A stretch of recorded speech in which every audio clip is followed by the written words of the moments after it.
నీ వెంట వెళ్ళమని తిట్టేస్తున్నాయి. నీ జంట ఏమైంది ధ్రువ?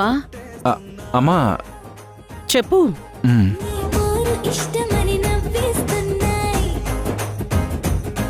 నీ దారి పట్టమని దువ్వేస్తున్నాయి.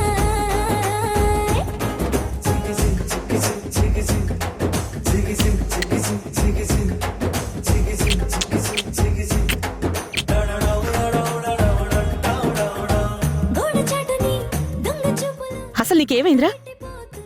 ఇప్పటి వరకు బాగానే చెప్పావు కదా. పరుపులు మల్లె మార్పులు నచ్చకుండా చేస్తున్నాయి. ఫోకస్ చేయండి సార్, ఫోకస్. తీపి తిప్పలు రెచ్చగొట్టి చూస్తున్నాయి. సోకు కత్తులు హాయి నొప్పులు నొక్కి నొక్కి నవ్వుతున్నాయి.